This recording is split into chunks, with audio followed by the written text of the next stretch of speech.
Salut à tous, 2021 c'est fini, et 2022 arrive avec tout un lot de films qui vont nous en mettre plus ou moins plein la gueule. J'ai décidé de commencer mes critiques sur les films sortis en 2022 avec le film Spencer, sorti le 17 janvier 2022 et réalisé par Pablo Larraín, qui a notamment réalisé les films que je vous mets à l'écran. Spencer, ça parle de quoi? Ça parle de la figure historique qu'est Lady Di lors d'un Noël chez la famille royale britannique. Sauf que Diana, elle aime pas spécialement tout ce qui est tradition, tout ce qui est coutume que la famille royale oblige à tous les membres de sa famille, et forcément Noël ça va être un vrai calvaire pour elle, et on va vivre tout ça à travers ses yeux, surtout que son mariage est actuellement à un point mort, voire plus que mort, et qu'elle se sent vraiment pas à sa place dans cette famille royale. Alors on va voir pendant tout le repas de Noël, et bah tout ce qui va se passer. Je dis tout le repas de Noël, mais en réalité ça se passe sur 3 jours, la veille de Noël, le jour de Noël et le lendemain, et on va donc découvrir un petit peu ces traditions royales, et un petit peu comment Lady Di va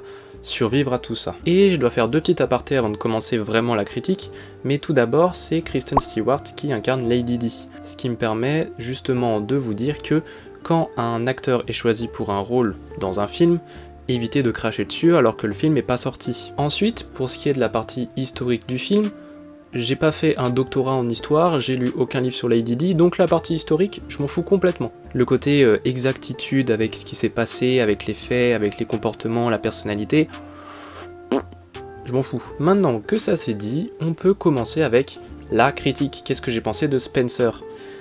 Eh ben j'en pense énormément de bien.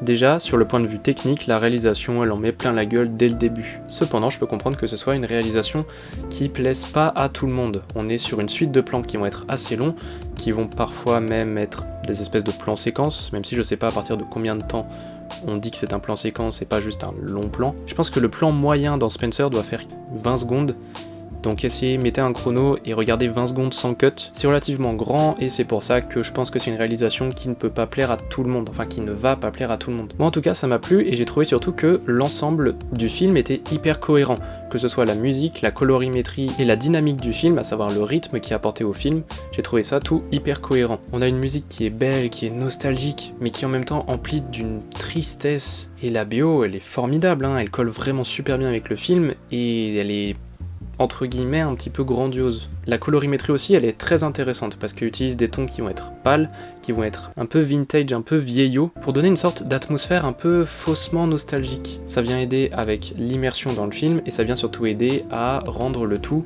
très cohérent. On n'a aucun plan qui vient dénoter du reste et vraiment on est toujours sur une réalisation qui reste vraiment la même tout le long, et heureusement parce que imaginez si on avait eu quelques petits changements, on serait totalement sorti du film, et quand on fait un film dans ce genre là, si on sort du film à un moment, c'est très difficile de se raccrocher après. Également, on a très peu de caméra épaule ou de shaky cam, et je trouve que c'est une bonne idée vu le ton que prend le film, parce que des shaky cam ou des caméras épaules, ça aurait, à outrance, ça aurait un petit peu dénaturé le film, ça aurait un petit peu dénoté avec tout le reste. Tiens d'ailleurs pour l'anecdote, je vous dis que le film a une réalisation qui est assez lente, assez longue, bah le titre du film, il apparaît qu'après 15 minutes de film. C'est relativement long, il y a d'autres films qui me le font, mais voilà, ça prouve bien que la réalisation, elle prend son temps de nous montrer certaines choses, et surtout, elle prend son temps de s'installer à chaque fois qu'elle nous présente une nouvelle scène. C'est un film qui est également plein de symboliques, alors certaines mieux présentées que d'autres.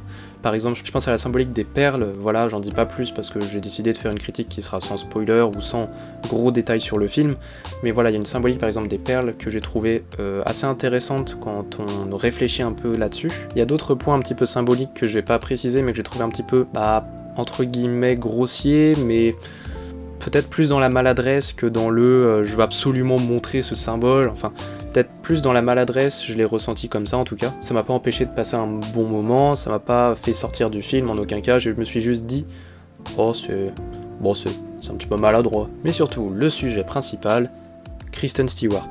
Qu'est-ce que ça donne dans Spencer? Parce que c'est bien beau de faire un film qui est très beau, qui est plastiquement super, avec une bonne BO ou avec un bon montage, mais si ça joue mal, c'est compliqué. Sauf que dans Spencer, ça joue bien, ça joue vraiment bien dans Spencer. Kristen Stewart a dû jouer une Lady Di qui était constamment sur le bord de l'explosion et qui allait constamment craquer et qui devait se contenir. Et ça, c'est un jeu qui est très compliqué, parce que si on est trop dans la retenue, et le jeu est trop plat, et si on est trop dans l'explosion, le jeu est trop incohérent. Faut vraiment arriver à cette limite entre explosion et retenue, et c'est vraiment pas simple du tout. C'est pour ça que quand on entend parler de Kristen Stewart comme l'une des favoris pour l'Oscar de la meilleure actrice, moi j'y crois.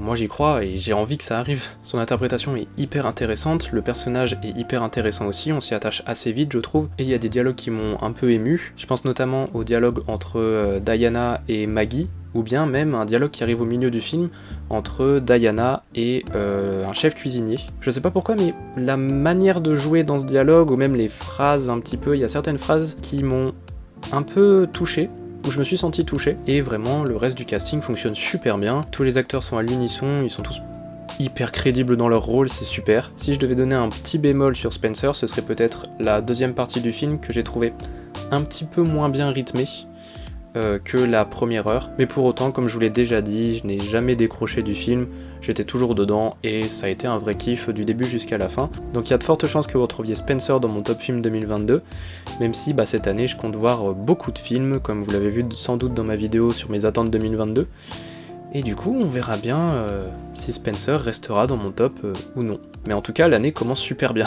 Voilà, donc je vous encourage vraiment à aller voir Spencer, c'est disponible sur Amazon Prime, et à me donner votre avis en commentaire. Voilà, on pourra en discuter, on pourra débattre là-dessus, ça sera cool. Également, si la vidéo vous a plu, n'hésitez pas à mettre un j'aime et à vous abonner, parce que ça fait toujours grandement plaisir. Et nous, on se retrouvera très bientôt, parce que normalement, mon top film 2021 arrive. Alors j'ai dit ça pour ma dernière critique, et je vous le redis maintenant, mais il arrive. Allez, prenez soin de vous, et à très vite. Salut!